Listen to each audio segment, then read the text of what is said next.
હવે વાત માસ્કની।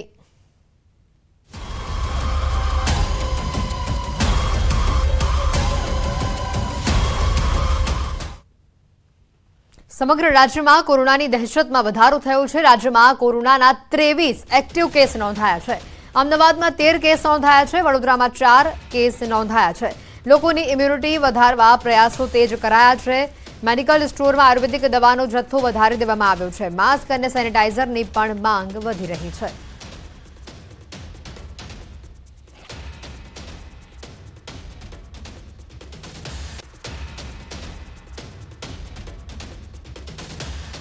રાજ્યમાં કોરોનાના વધતા કેસને લઈને તંત્ર સજ્જ જોવા મળી રહ્યું છે। અમદાવાદ અસારવા સિવિલમાં કોવિડ વોર્ડ તૈયાર કરાયો છે। અસારવા સિવિલ હોસ્પિટલમાં 50 કોવિડ બેડ તૈયાર કરવામાં આવ્યા છે। જૂની સિવિલ હોસ્પિટલમાં 20 બેડ તૈયાર કરાયા છે। 30 બેડ 1200 બેડ હોસ્પિટલમાં તૈયાર કરાઈ છે। ઓક્સિજન, વેન્ટિલેટર, આઈસીયુ અને આઈસીયુ સહિતની તૈયારીઓ કરવામાં આવી છે।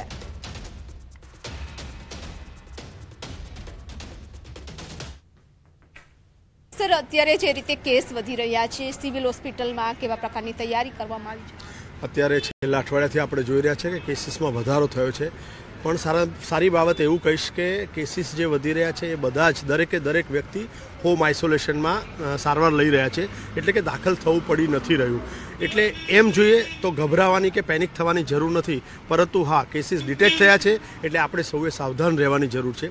સિવિલ હોસ્પિટલની વાત કરીશ તો અમને રેગ્યુલર બેઝ પર આરોગ્ય વિભાગ તરફથી કહેવામાં આવી જ રહ્યું છે છેલ્લા ઘણા સમયથી, આપ જાણો છો કે રેગ્યુલર બેઝ પર મોક ડ્રિલ કરતા રહો, પણ અમારી પાસે જે સાધન સામગ્રી છે એને રેગ્યુલર બેઝ પર એનું મેન્ટેનન્સ કરી અને કન્ડિશનમાં ચાલુ રાખવા માટે જે મોક ડ્રિલ કરી અને એની પ્રિપેર્ડનેસ માટે જે ગાઈડલાઇન્સ આપવામાં આવે છે એ રીતે જો હું સિવિલની વાત કરીશ તો અમારી પાસે 2 20,000 લીટરની લિક્વિડ ઓક્સિજન ટેન્ક છે, 5,300 લીટર ઓક્સિજન જનરેટ કરી શકે એવા પ્લાન્ટ છે, એની સાથે 650થી વધારે ઓક્સિજન કન્સન્ટ્રેટર છે, 1200 બેડનો દરેકે દરેક બેડ ઓક્સિજન બેડ સાથે કનેક્ટેડ છે। એટલે હું માનું છું કે ઓક્સિજનની કમી થવાની કે બીજી કોઈ જાતની ચિંતા કરવાની જરૂર નથી। જે દવાઓની જરૂર છે એ પૂરતી માત્રામાં સિવિલ હોસ્પિટલના મેડિકલ સ્ટોરમાં ઉપલબ્ધ છે। દરેક સ્ટાફ ટ્રેનિંગથી સજ્જ છે, એટલે કે એ બાબતની કોઈ ચિંતા નથી કરવાની। રહી વાત એ કે અત્યારે ક્યાંય પણ એક પણ એડમિશન નથી, પરંતુ જો ન કરે નારાયણ કોઈને દાખલ થવું પડશે તો સિવિલ હોસ્પિટલમાં એની દાખલ થવાની પણ વ્યવસ્થા કરી દેવામાં આવી છે। અત્યારે હાલ પૂરતી વાત કરીશ તો અમારા જૂના સિવિલમાં 4થા માળે આઇસોલેશન વોર્ડ છે, કોઈપણ દર્દી આવશે તો ત્યાં દાખલ કરશું, અને જો કેસીસ એડમિશન વધશે તો ડેફિનેટલી 1200 બેડના 5મા માળમાં પણ અમે બેડ ચાલુ કરી અને એમને સારવાર આપી શકશું। દરેક વ્યક્તિને દરેક ડિપાર્ટમેન્ટ અને સ્ટાફને સૂચના આપી દેવામાં આવી છે કે 24/7 આપણે રેડી રહેવાનું છે, જરૂર પડશે ઇમિડિયેટલી આપણે એક્શન મોડમાં આવશું। પરંતુ લોકોને એક જ રિક્વેસ્ટ છે કે આ સમયમાં ગભરાશો નહીં, મહેરબાની કરી અને પેનિક ન થાઓ, પણ ડેફિનેટલી સતર્કતા રાખો। ઘરમાં કોઈ પણ વ્યક્તિને શરદી ખાંસી તાવ હોય આઇસોલેટ થાઓ, માસ્ક પહેરો, બને ત્યાં સુધી ટોળામાં જવાનું ટાળો, અને જે સિનિયર સિટીઝન, જે આપણે હંમેશા જેને વલ્નરેબલ ગ્રુપ કહીએ છીએ એવા સિનિયર સિટીઝન કે કોમોર્બિડ કન્ડિશનથી પીડાતા લોકો અને બાળકો, આમનું આપણે ધ્યાન રાખવાનું છે। JN.1 જે વેરિયન્ટ છે એના લક્ષણો ખાસ પહેલા જેવા છે ઓમિક્રોન જેવા? એ એવું કહે છે કે ઓમિક્રોનના લિનિયેજમાં જ આનું એક મ્યુટેશન છે, અને પોઝિટિવ એ બી કહીશું કે અત્યારે બધા હોમ આઇસોલેશનમાં છે। શરદી ખાંસી તાવ સાથે જ લોકો દાખલ થતા મીન્સ કે ડિટેક્ટ થતા હોય છે, એટલે હું માનું છું ત્યાં સુધી એનો જ એક પ્રકાર છે, માઇલ્ડ હોય એવું લાગે છે, પરંતુ અત્યારે કહેવું ખૂબ વહેલું છે। આવનારા 10-15 દિવસ આપણને કદાચ એના ટ્રેન્ડ વિશે જણાવી શકશે। જે કંઈ બી હોય એક જ વસ્તુ છે કે આપણે પોતાની જાતને નિગ્લેક્ટ નહીં કરીએ। શરદી ખાંસી તાવ હોય ડૉક્ટરની કન્સલ્ટ કરી અને જરૂરી ટેસ્ટ કરશું, જેથી પોતે સુરક્ષિત રહી શકીએ, ફેમિલીથી ડિસ્ટન્સ રાખશું એ સમયે, જેથી કરીને આપણે ફેમિલીને બચાવી શકીએ। અને એવી રીતે દરેક વ્યક્તિ જો બિહેવ કરશે તો આપણે એને સ્પ્રેડ એવું લાગે છે કે જે લોકોને શરદી ખાંસી હોય તો એ લોકોએ હંમેશા માટે માસ્ક પહેરવું જોઈએ? આ સિઝન એકચ્યુઅલી પહેલાંથી જ હું આપને વાત કરી રહ્યા છે કે એલર્જીક લોકોને આ સિઝનમાં ઘણા એલર્જીક એટેક આવતા હોય છે। શરદી ખાંસી ડેફિનેટલી આપણે હંમેશા ઘરમાં પણ ટ્રેન્ડ જોયો છે કે ઘરમાં એક વ્યક્તિને થાય તો ધીરે ધીરે કરીને જ્યાં સુધી બધાને શરદી ખાંસીનો કે રાઉન્ડ પૂરો ન થાય ત્યાં સુધી ચાલતી રહેતી હોય છે। એટલે એવું કહેવાય છે કે કોન્ટેક્ટમાં એકબીજાને સ્પ્રેડ થતા હોય છે। આ દરેક ઋતુ માટે દરેક ટાઈમ માટે ઘરનો કોઈ પણ વ્યક્તિ બીમાર હોય તો ડેફિનેટલી ખાસ કરીને આવા જે ઇન્ફેક્ટિવ રોગો જેને કહીશું એવું હોય તે માસ્ક પહેરશે તો ડેફિનેટલી આપણને કોવિડે આ વસ્તુ તો ચોક્કસથી આપી છે કે દરેક વસ્તુને સ્પ્રેડ થતાં અટકાવવી હોય તો માસ્ક પહેરો, સોશિયલ ડિસ્ટન્સિંગ રાખો, પોતે બીમાર છો સેપરેટ થાઓ, બધું એની માળે ઠીક થઈ જશે। બિલકુલ અત્યારે સિવિલ હોસ્પિટલમાં છે તૈયારી કરી દેવામાં આવી છે, પરંતુ ડરવાની જરૂર નથી. જો કોઈ લોકોને ખાંસી શરદી હોય તો તેઓથી દૂર રહેવું અથવા તો માસ્ક પહેરવું, જેના કારણે આપણે આ કોરોનાથી બચી શકીએ. કેમેરામેન ખેંગાર રાઠોડ સાથે વિભુ પટેલ, ન્યૂઝ 18 ગુજરાતી, અમદાવાદ. રાજકોટથી વિગત આવી રહી છે. કોરોનાના કેસ વધતા તંત્ર એક્શન મોડમાં જોવા મળી રહ્યું છે. આરએમસીએ બહાર પાડી છે મહત્વની એડવાઇઝરી. બહાર નીકળતા સમયે માસ્ક પહેરવા લોકોને સલાહ આપવામાં આવી છે. કોવિડના નિયમોનું પાલન કરવા માટે પણ સૂચના અપાઈ છે. શરદી, ઉધરસ જેવા લક્ષણો હોય તો પણ બહાર ન નીકળવા જણાવાયું છે. સાથે જ બહાર ન નીકળવાની જે સલાહ પણ આપવામાં આવે છે. રાજ્યમાં કોરોનાની એન્ટ્રી બાદ તંત્ર સતર્ક મોડ પર આવી ગયું છે. રાજકોટમાં સિવિલ હોસ્પિટલમાં તૈયારીઓ કરી દેવામાં આવી છે. 140 જેટલા બેડની વ્યવસ્થા કરાઈ છે. લેબોરેટરીમાં પણ RT-PCR ટેસ્ટ થઈ શકશે. કોરોના સામે સતર્ક રહેવાની સૂચના આપવામાં આવી છે. અને આ મુદ્દે વધુ વિગત મેળવીશું. અંકિત અમારી સાથે સંવાદદાતા સીધા અહીંયા જોડાઈ ચૂક્યા છે. અંકિત, જે રીતે કોરોનાના કેસ હવે સામે આવી રહ્યા છે અને બીજી બાજુ તંત્ર પણ એક્શન મોડમાં જોવા મળી રહ્યું છે, કેવા પ્રકારની રાજકોટ ખાતે વ્યવસ્થા કરાઈ છે?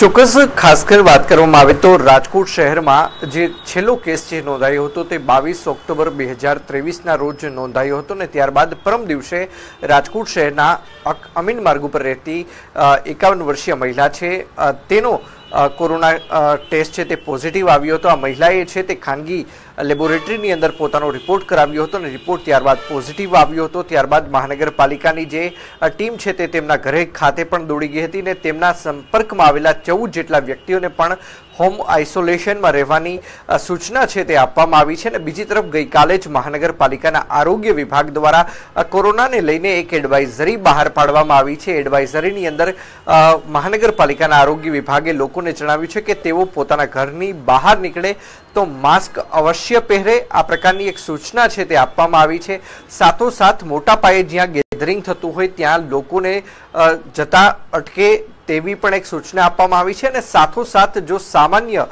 તાવ, શરદી, ઉધરસના જો લક્ષણો જણાય તો પણ જે RT-PCR ટેસ્ટ છે અથવા તો જે રેપિડ ટેસ્ટ છે તે પણ કરાવવાની જે સલાહ છે તે મહાનગરપાલિકાના આરોગ્ય વિભાગ દ્વારા આપવામાં આવી છે.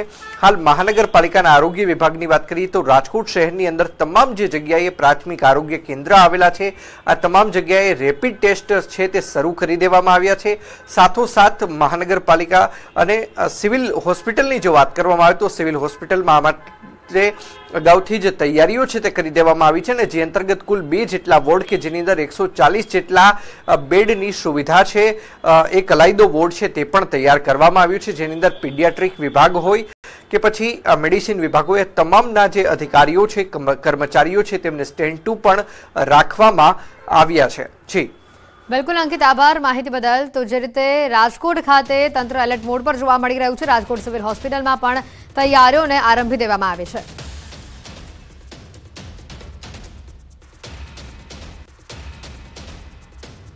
તો આ તરફ અમદાવાદમાં કોરોનાના કેસના પગલે સ્ટેન્ડિંગ કમિટીનો મહત્વનો નિર્ણય સામે આવ્યો છે. AMC અર્બન હેલ્થ સેન્ટરોમાં 2 દિવસ બાદ કોરોના ટેસ્ટ શરૂ થશે. હાલ SVP, LG અને શારદાબેન હોસ્પિટલમાં જ કોરોનાના ટેસ્ટ થઈ રહ્યા છે.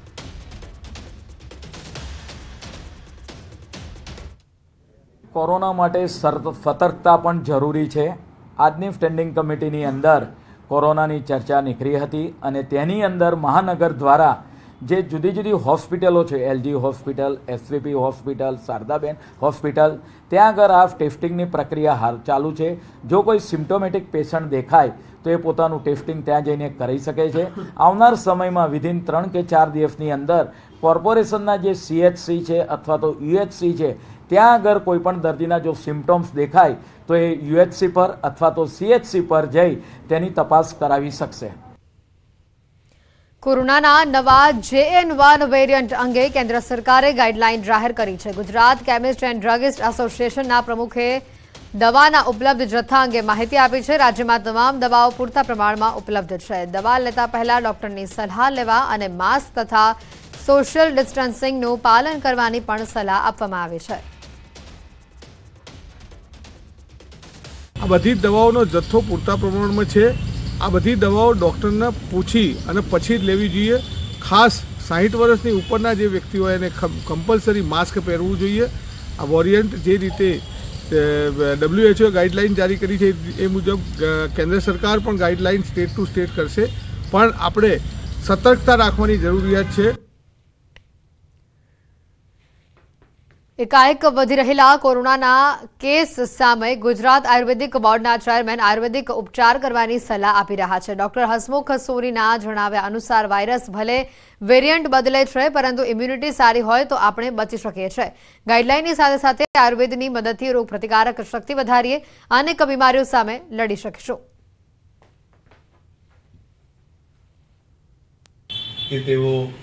આયુર્વેદમાં જે ઇમ્યુનિટી માટેની દવાઓ કીધેલી છે, ખાસ કરીને જે ગળોમાંથી બને છે, ગુડુચીમાંથી બને છે, એ ઇમ્યુનિટી માટેની દવાઓ છે. એ એટલીસ્ટ મિનિમમ 15થી 1 મહિના સુધી દરરોજ ગળોની ગોળી લેવી જોઈએ. જેમાં હળદરવાળું દૂધ છે એ પણ દિવસમાં એકવાર આપણે પીવું જોઈએ. ચ્યવનપ્રાશ જેમાં આમળા અને એના બાકીના કન્ટેન્ટ હોય છે, તો એક ચ્યવનપ્રાશ લેવાથી પણ આપણી પોતાની ઇમ્યુનિટીને આપણે સારી કરી શકીએ છીએ. તો આપણે યોગા અને પ્રાણાયામ એ પણ કરીને આપણી પોતાની ઇમ્યુનિટી વધારી શકીએ. હવે વાત શ્વાનના જીવલેણ હુમલાની.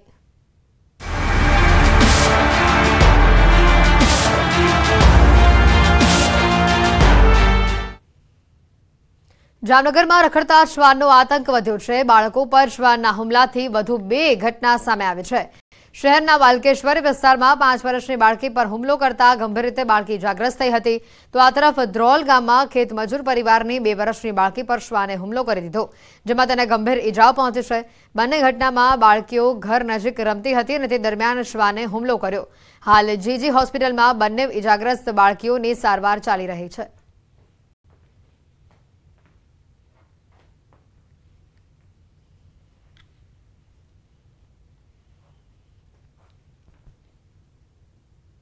રખડતા ઢોર બાદ પાલતુ શ્વાનનો મામલો હાઈકોર્ટ ખાતે પહોંચ્યો છે. અમદાવાદના ઇસનપુર પોલીસ સ્ટેશનમાં શ્વાન કરડવા અંગે ફરિયાદ નોંધાઈ હતી.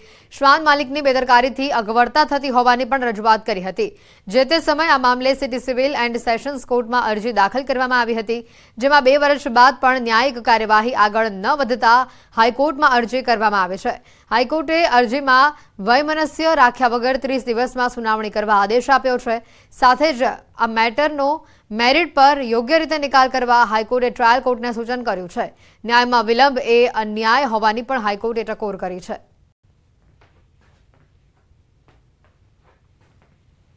હાઈકોર્ટે આ અરજી ખૂબ જ ગંભીરતાપૂર્વક લીધી છે. નીચેની કોર્ટના વર્તણૂકને પાયાથી વખોડી નાખી છે અને ટ્રાયલ કોર્ટને એવી સૂચના આપી છે કે કોઈપણ પ્રકારના વયમનસ્ય રાખ્યા વગર આજની તારીખથી 30 દિવસમાં સુનાવણી કરીને મેટરને મેરિટ્સ ઉપર યોગ્ય રીતે નિકાલ કરવો. સમાચારોમાં હાલ રોકાઈશું એક બ્રેક માટે.